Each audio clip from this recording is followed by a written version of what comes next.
Hello everyone. আপোনালোক সকলোকে mission APS-C ANJE YouTube চেনেলটোলৈ স্বাগতম জনাইছো। আজি আমি আপোনালোকৰ মাজলৈ লৈ আহিছো আসাম হিষ্ট্ৰী ৰিকেপ সিৰিজটোৰ দ্বিতীয়টো ভিডিও। সো ফাৰ্স্ট ভিডিওটোত আমি কি শিকিলো এবাৰ ৰিমাইন্ড কৰো আহক। ফাৰ্স্ট ভিডিওটোত আমি শিকিলো origin of the name of Assam, যে পুৰণি মহাভাৰত আৰু ৰামায়ণৰ দৰে মহান গ্ৰন্থসমূহত অসমৰ নামটো প্ৰাগজ্যোতিষপুৰ আৰু কামৰূপ নামেৰে জনাজাত আছিল। দেন আমি পঢ়িলো যে সিটি অফ ইষ্টাৰ্ণ এষ্ট্ৰলজি বুলি আমি প্ৰাগজ্যোতিষপুৰক কওঁ। যেতিয়া 1228 খ্ৰীষ্টাব্দত আহোমসকল অসমলৈ আহিল তেতিয়াৰ পৰা আমি অসম নামটো প্ৰচলন কৰিবলৈ ধৰিলো। দেন 13th centuryৰ পৰা 19th centuryলৈকে এই সময়ছোৱাত প্ৰায় 600 বছৰ কাল আহোমসকলে এটা গ্লৰিয়াছ পিৰিয়ড অসমত শাসন কৰিছিল। তো সেইটো সময়তে বিভিন্ন ধৰণৰ ট্ৰাইবেল কমিউনিটি কিছুমান যেনে কছাৰী হওক বা চুতীয়াখিনি বা কোচসকল অসমলৈ আহিছিল। তো সেইটো সময়ত যেতিয়া আহোমে 600 বছৰৰ কাল ৰাজত্ব কৰি শেষ কৰিছিল সেইটো সময়ত বাৰ্মিজ ইনভেশন হৈছিল আৰু বাৰ্মিজ ইনভেশনৰ ফলস্বৰূপে British East India company Yandabo সন্ধিৰ জৰিয়তে অসমক তেওঁলোকৰ লগত এনেক্স কৰি লোৱা হ'ল। আৰু লাহে লাহে ব্ৰিটিছ ইষ্ট ইণ্ডিয়া কোম্পানীয়ে কাছাৰক 1832 আৰু জয়ন্তী আহিলক 1835ত এনেক্স কৰি ল'লে। দেন ইন 1874 অসমখন যেতিয়া এখন সেপাৰেট প্ৰভিন্স হ'ল তেতিয়া অসমৰ কেপিটেল শ্বিলং দিয়া হ'ল আৰু সেইটো সময়ত সিলেটখন ইষ্ট বেংগলৰ পাৰ্ট আছিল। আৰু যেতিয়া ইণ্ডিয়া ইণ্ডিপেণ্ডেন্স হ'ল 1947ত তেতিয়া পাকিস্তান আৰু ইণ্ডিয়া ডিভাইড হৈ পৰিলে আৰু সেইটো সময়ত সিলেটখন পাকিস্তানৰ পাৰ্ট হৈ পৰিলে। দেন 1971ত যেতিয়া বাংলাদেশে ইণ্ডিপেণ্ডেন্স লাভ কৰিলে সেইটো সময়ৰ পৰা সিলেটখন বাংলাদেশৰ পাৰ্ট হৈ আছে। দেন 1972ত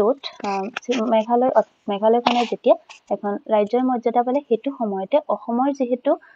কেপিটেল শ্বিলং ৰখা হৈছিলে, শ্বিলঙৰ পৰাটো এতিয়া শ্বিলঙতো ৰাখিব নোৱাৰে কাৰণ মেঘালয়খন এখন সুকীয়া ষ্টেট হৈ গ'ল। তো তেতিয়া 1972ত শ্বিলঙৰ পৰা দিছপুৰলৈ কেপিটেলটো শিফ্ট কৰাৰ ডিচিশ্যন লোৱা হ'ল আৰু 1973ত শৰৎ চন্দ্ৰ সিংহ যেতিয়া CM আছিলে সেইটো সময়ত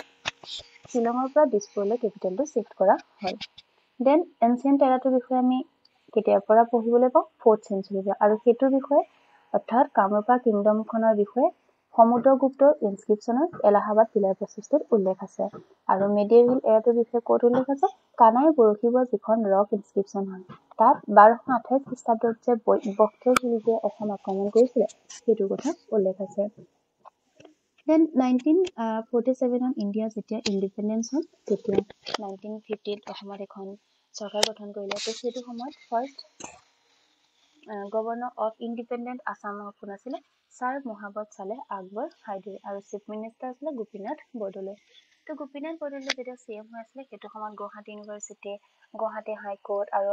Guwahati all India radio' set up কৰা হৈছিলে। তো গোটেইকেইটা 1948তে ছেট আপ কৰা হৈছিলে, সেইটো মনত ৰাখিব।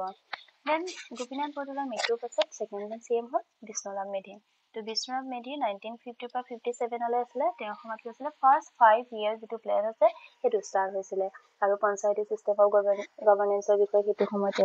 ইন্ট্ৰডিউচ কৰা হৈছিলে। দেন থাৰ্ড টাইমৰ কাৰণে CM আছিলে থাৰ্ডজন কোন আছিলে? বিমলা প্ৰসাদ চলিহা। তেওঁৰ সময়ত শৰাইঘাটৰ ব্ৰিজখনৰ কনষ্ট্ৰাকশ্যন চলি আছিলে 1962 আৰু কি হৈছিলে নুনমাটি গুৱাহাটী টো এষ্টাব্লিছ কৰা হৈছিলে। সেইটো আছিলে একচুৱেলি চাইনা আৰু ইণ্ডিয়া ৱাৰৰ টাইমত, এনেকে মনত ৰাখিব এইটো আপোনালোকে। দেন 1959ৰ পৰা 1960 কাৰ্ডিনাল বিমলা প্ৰসাদ চলিহা যেতিয়া CM হৈ আছিলে সেইটো সময়তে ফেমাছ লেংগুৱেজ ৰিভল্টটো হৈছিলে। তো সেইটো সময়ত 1960ত কি কৰা হৈছিলে অসমীয়াটো আছামিজক এটা অফিচিয়েল লেংগুৱেজ হিচাপে স্বীকৃতি দিয়া হৈছিলে আৰু সেইটোৱে যিটো বৰাক ভেলী আছিলে বৰাক ভেলীত বেংগালী ভাষাটোক অফিচিয়েল লেংগুৱেজ হিচাপে স্বীকৃতি দিয়া হৈছিলে 1960ত। কাৰ্ডিনাল হৈছিলে এইটো ৰিপৰ্ট বিমলা প্ৰসাদ চলিহা, সেইটো মনত ৰাখিব। দেন মহেন্দ্ৰ মোহন চৌধুৰীয়ে কি কৰিছিলে CM হ'ল বিমলা প্ৰসাদ চলিহাৰ পিছত তেওঁৰ দিনত কি কৰা হৈছিলে বঙাইগাঁও যিটো পেট্ৰকেমিকেলছ আছে সেইটো স্থাপন কৰা হৈছিলে। যোগীঘোপাত এটা পেপাৰ মিল বনোৱা হৈছিলে আৰু শিলঘাটত যিটো আমাৰ মৰাপাটৰ ফেক্টৰী হয় সেইটো ফাউণ্ডেশ্যনটো লেট কৰা হৈছিলে। দেন আমি জানো যে আছাম মুভমেণ্টটো এটা সুদীৰ্ঘ 6 বছৰ দিন ধৰি চলি আছিলে। কি কাৰণে চলি আছিলে? এইটো অল আছাম ষ্টুডেণ্ট ইউনিয়ন আৰু অল আছাম গণ সংগ্ৰাম পৰিষদে এইটো কি কৰিছিলে লিড কৰিছিলে এই মুভমেণ্টটো। আৰু এইটো কি কাৰণে হৈছিলে যে যিখিনি ইলিগেল ইমিগ্ৰেণ্টছ অসমত আছে তেওঁলোকক বহিষ্কাৰ কৰাৰ উদ্দেশ্যে এই মুভমেণ্টটো হৈছিলে। তো এই মুভমেণ্টটোৰ কেতিয়া এণ্ড কৰিছিলে 15 আগষ্ট 1985ত আৰু সেইটো সময়ত আমাৰ অল আসাম ষ্টুডেণ্ট ইউনিয়ন আৰু অল আসাম গণ সংগ্ৰাম পৰিষদৰ লিডাৰ সকল আৰু কাৰ লগত এইটো চুক্তি আসাম একৰ্ডটো সম্পন্ন হৈছিলে সেইটো সময়ত প্ৰাইম মিনিষ্টাৰ আছিলে ৰাজীৱ গান্ধী ডাঙৰীয়া তেওঁ ৰাজীৱ গান্ধীৰ দিনত এই আসাম একৰ্ডটো সম্পন্ন হৈছিলে আৰু যেতিয়া আসাম একৰ্ডটো হ'ল তেতিয়া 6 বছৰীয়া যেটো আসাম মুভমেন্ট আছিলে সেইটো এণ্ড কৰিছিলে তো আসাম মুভমেন্টটো আসাম একৰ্ডটো কি কাৰণে কৰা হৈছিলে যে অসমৰ যিখিনি কালচাৰ সংস্কৃতি ভাষা আছে সেইখিনি ৰক্ষা কৰিবৰ কাৰণে So, Assam movement অৰ্থাৎ আসাম একৰ্ডটোৰ ফলস্বৰূপে অসমৰ কোনটো ৰিফাইনী বা তেল শোধনাগাৰ স্থাপন কৰা হৈছিলে এইটো সুধিব পাৰে তেতিয়া আমি কম গোলাঘাটৰ যিটো নুমলীগড় ৰিফাইনী আছে এইটো আসাম একৰ্ডৰ ফলস্বৰূপে গ্ৰহণ কৰা হৈছিলে তো এতিয়া হওক আমি আজি ক্লাছটোলৈ আৰম্ভ কৰোঁ সো আজি ক্লাছত আমি আৰম্ভ কৰিম প্ৰি হিষ্ট্ৰিক পিৰিয়ডৰ বিষয়ে Pre-historic period of Assam. Pre-historic period of Assam বুলিলে আমি 4th century আগৰ পিৰিয়ডটো কথা বুজো তো 4th century আগৰ পিৰিয়ডটো যেহেতু কোনো ৰিটেন হিষ্ট্ৰি নাই তো সেই সময়ৰ যিখিনি কাহিনী হৈছিলে বা ঘটনা হৈছিলে সেই বিষয়ে আমি পুৰাণ या फिर তান্ত্ৰিক গ্ৰন্থসমূহত উল্লেখ পাওঁ তো সেই তান্ত্ৰিক গ্ৰন্থসমূহ বা পুৰাণত উল্লেখ থকাৰ মতে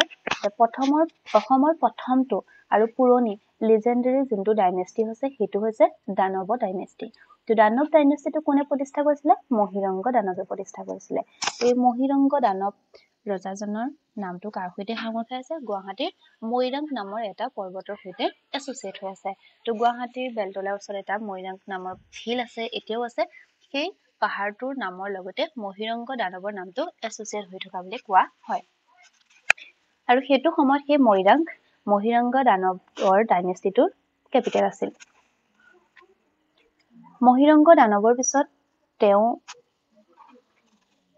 শাসনভাৰ লৈছিলে হতকাসুৰে তেওঁৰ পিছত লৈছিলে সম্বৰাসুৰ ৰত্নাসুৰ আৰু ঘটকাসুৰ হৈছে দানৱ ডাইনেষ্টিৰ শেষৰজন ৰজা তো মহিৰংগ দানৱে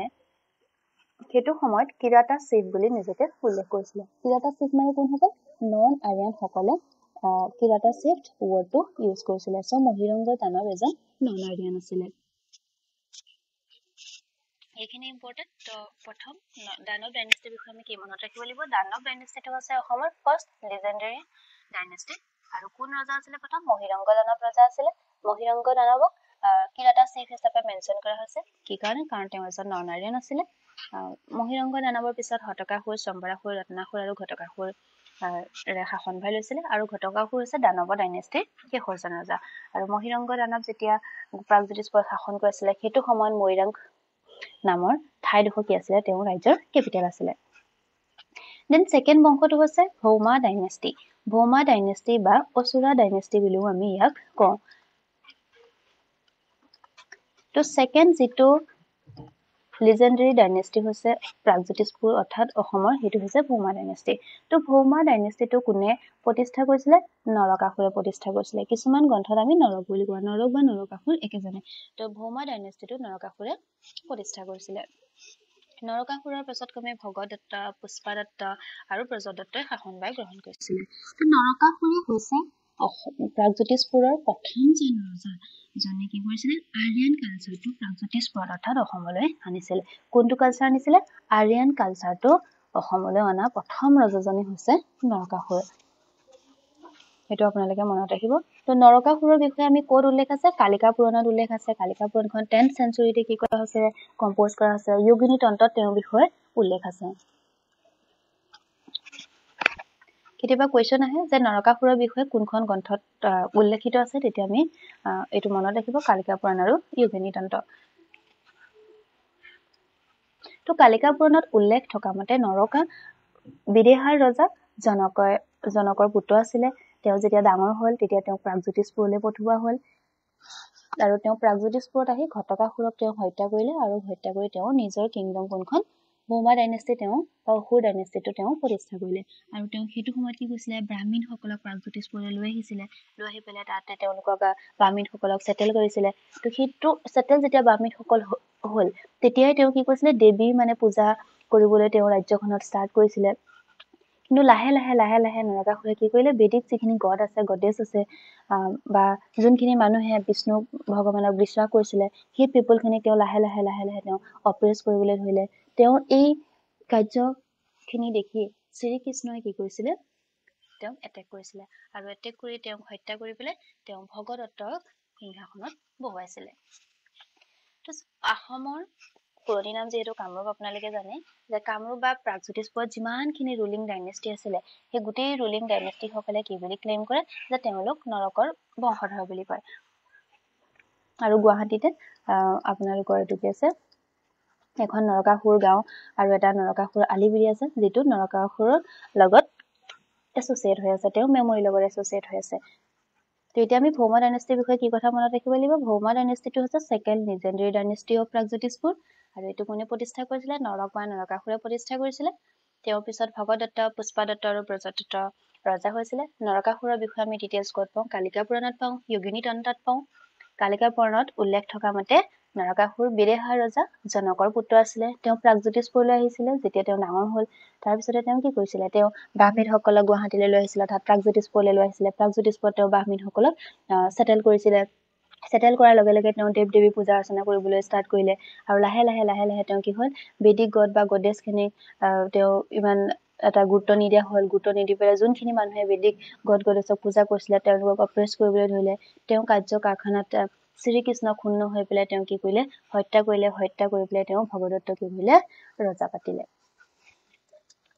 এইখিনি ইম্পৰ্টেন্ট হয় মনত ৰাখিব দেন নেক্সট ৰজাজন আহিলে ভগদত্ত তো ভগদত্ত যেতিয়া প্ৰাগজ্যোতিষপুৰৰ ৰজা হ'ল সেইটো সময়ত তেওঁ এজনী জীয়েক আছিলে তেওঁ জীয়েক হৈছিলে ভানুমতি তো ভগদত্তৰ জীয়েকৰ নাম কি ভানুমতি এইটো পৰীক্ষাত আহে ভগদত্তৰ জীয়েকৰ নাম কি আছিলে ভানুমতি আৰু তেওঁ কাৰ লগত বিয়া দিয়া হৈছিলে দুৰ্যোধনৰ লগত বিয়া দিয়া হৈছিলে যেতিয়া ভগদত্তই ভানুমতিক দুৰ্যোধনৰ লগত বিয়া দিছিলে সেইটো সময়তে তেওঁ দীঘলী পুখুৰীটোৰ কথা আপোনালোকে জানেই পানবজাৰ যিটো আছে সেই দীঘলী পুখুৰীটো তেওঁ খন্দাইছিলে তো ভগদত্তৰ বিষয়ে আমি ডিটেইলছ ক'ত পাওঁ মহাভাৰতত পাওঁ তো মহাভাৰতত ভগদত্তক লৰ্ড অফ মাউণ্টেইন বুলি উল্লেখ কৰা আছে আৰু তেওঁ এজন কি আছিলে একদম পুৰা ভাল এজন যুঁজাৰু আছিলে এইটো কথাও মনত ৰাখিব আৰু তেওঁ এটা হাতী আছে এইটো সেই হাতীটোৰ নাম কি হয় প্ৰতীক তেওঁ হাতীটোৰ নাম আছিলে প্ৰতীক তেওঁ যেহেতু যে ভানুমতিক দুৰ্যোধনলৈ বিয়া দিছিলে সেইটো কাৰণে তেওঁ কি কৈছিলে কুৰুক্ষেত্ৰৰ যেতিয়া যুদ্ধ আছিলে সেইটো সময়ত তেওঁ কৌৰৱৰ ফলীয়া হৈ পেলাই তেওঁ শ্ৰীকৃষ্ণৰ বিৰুদ্ধে যুদ্ধ কৰিছিলে আৰু ভগদত্তৰ পিছতে ব্ৰজদত্ত তেওঁৰ পুত্ৰ ব্ৰজদত্তক সিংহাসনত বহিছিলে আৰু ব্ৰজদত্তই এই যেটো ভৌম ডাইনেষ্টি আছিলে সেই ভৌম ডাইনেষ্টিটোৰ শেষৰজন ৰজা তো ভৌম ডাইনেষ্টিৰ শেষৰজন ৰজা কোন ব্ৰজদত্ত তেওঁ কাৰ পুত্ৰ আছিলে ভগদত্তৰ পুত্ৰ আছিলে সেইটো মনত ৰাখিব আপোনালোকে দেন আমি আহিছো শোণিতপুৰ ৰাজ্যলৈ এতিয়া চাওক যেতিয়া ভগদত্তই প্ৰাগজ্যোতিষপুৰত শাসন কৰি আছিলে সেইটো সময়তে শোণিতপুৰত কোনে শাসন কৰি আছিলে বানাসুৰে শাসন কৰি আছিলে বান কাৰ ৰজা আছিলে বান হৈছে বালি ৰজা তো বালি বংশধৰ যেটো আছিলে হেতু আছিলে নন আৰিয়ান কালচাৰৰ আছিলে ঠিক আছে তো হেতু সেই বিষয়ে কত উল্লেখ আছে ভাগৱত বা বিষ্ণু পুৰাণত উল্লেখ থকা মতে বালি অৰ্থাৎ বালিৰ পুত্ৰ বানাসুৰ তেওঁলোক নন আৰিয়ান কিং আছিলে আৰু বানাসুৰ হৈছে নৰকাসুৰৰ কন্টেম্পৰেৰী ৰজা হয় আৰু কালিকা পুৰাণত উল্লেখ থকা মতে তেওঁ কি আছিলে এজন শিৱ ভক্ত আছিলে বান আছিলে শিৱৰ ভক্ত আৰু সেই বানে কিন্তু বিষ্ণু ভক্তসকলক বা বিষ্ণুৰ পূজা অৰ্চনা তেওঁ কি কৈছিলে অপোজ কৰিছিলে আৰু সেই বানৰ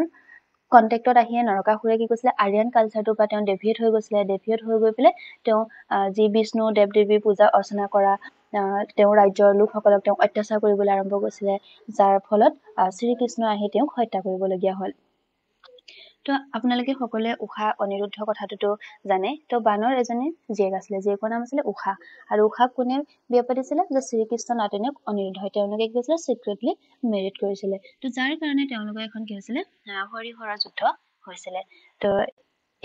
সেই যুদ্ধখনৰ বিষয়ে এটা কোৱেশ্চন আহে যে হৰহৰি যিখন যুদ্ধ সেই যুদ্ধখন মানে কোনখন নাটকত মানে উল্লেখ কৰা আছে সেইখন কুমাৰ হৰণ নামৰ এখন নাটক আছে সেই নাটকখনত হৰহৰি যুদ্ধ বিষয়ে উল্লেখ কৰা আছে যেতিয়া বানৰ মৃত্যু হ'ল বানৰ মৃত্যুৰ হোৱাৰ পিছত বানৰ নাতিনীক আছিলে ভালুক তো ভালুকে কি কৰিলে শোণিতপুৰৰ পৰা অলপ ওচৰত এটা জেগা আছে বালিপাৰা তো বালিপাৰাৰ পৰা অলপ দূৰত আকাপ হিলত তেওঁ এখন ৰাজ্য মানে প্ৰতিষ্ঠা কৰিলে আৰু সেই ৰাজ্যখনৰ কেপিটেলটো আছিলে কি ভালুকপুং তো ভালুকপুঙত তেতিয়াৰ পৰা কি হ'ল যিখিনি অৰুণাচলী অকা টাইপৰ লোকসকলে বসবাস কৰিছিলে বা এতিয়াও তেওঁলোকে নিজকে ভালুকৰ বংশধৰ বুলি কয় আৰু ভালুক কাৰ নাতিনীয়েক আছিলে বান ৰজাৰ নাতিনীয়েক আছিলে আৰু বান কাৰ ভক্ত আছিলে শিৱ ভক্ত আছিলে বানৰ লগত কাৰ বন্ধুত্ব হৈছিল বুলি সুধিলে আমি কি ক'ম নৰকাসুৰৰ হৈছিল আৰু নৰকাসুৰ কি আছিলে প্ৰথমতে এজন বিষ্ণু ভক্ত আছিলে কিন্তু লাহে লাহে তেওঁ নৰকাসুৰৰ লগত বানাসুৰৰ লগত আহি পেলাই নৰকাসুৰে কি কৰিলে তেওঁ যিখিনি বৈষ্ণৱ ধৰ্ম আছিলে সেই বৈষ্ণৱ ধৰ্মটোক লাহে লাহে অপ্ৰেছ কৰিবলৈ ধৰিলে তাৰ ফলস্বৰূপে নৰকাসুৰক শ্ৰীকৃষ্ণই হত্যা কৰিলে এইখিনি আছিলে এটোৰ ইম্পৰ্টেন্ট পইণ্ট এতিয়া আমি আহিছো ভীষ্মক তো যেতিয়া নৰকাসুৰে প্ৰাগজ্যোতিষপুৰত ৰাজত্ব কৰি আছিলে আৰু শোণিতপুৰ ৰাজ্যত বানে ৰাজত্ব কৰি আছিলে সেইটো সময়ত বিদৰ্ভা বুলি এখন ৰাজ্য আছিলে এইটো কোনফালে আছিলে শদিয়াৰ ফালে আছিলে তো তাত কোনে ৰাজত্ব কৰি আছিলে ভীষ্মক নামৰ এজন ৰজাই ৰাজত্ব কৰি আছিলে আৰু ভীষ্মক ৰজাৰ ৰাজধানী কি আছিলে কুণ্ডিল নগৰ আছিলে আৰু ভীষ্মকৰ জীয়েকৰ নাম কি আছিলে ৰুক্মিণী আৰু ৰুক্মিণীয়ে কাৰ লগত বিবাহ পাশত আবদ্ধ হৈছিলে শ্ৰীকৃষ্ণৰ লগত বিবাহ পাশত আবদ্ধ হৈছিলে এটো কেতিয়াবা কোৱেশ্চন আহে যে নৰকাসুৰে যেতিয়া প্ৰাগজ্যোতিষপুৰত ৰাজত্ব কৰি আছিলে সেইটো সময়ত তেওঁ কণ্টেম্পৰেৰী ৰজা কোন আছিলে তেতিয়া শদিয়াত কোন আছিলে ভীষ্মক আছিলে আৰু শোণিতপুৰত কোন আছিলে বান ৰজা আছিলে এইকেইটা ইম্পৰ্টেন্ট পইণ্ট সো আজি আমি ইমানেই ডিসকাস কৰিলো নেক্সট ক্লাছৰ পৰা আমি বৰ্মন ডাইনেষ্টিৰ বিষয়ে আমি ডিসকাস কৰিম আশা কৰিছো আপোনালোকে ভিডিওটোৰ পৰা উপকৃত হ'ব যদি আপোনালোকে ভিডিওটো চাই উপকৃত হৈছে বুলি ভাবে তেতিয়া আপোনালোকে প্লিজ লাইক কৰি দিব আৰু কিবা যদি ডাউট থাকে তেতিয়া কমেন্ট সেকশনত জনাব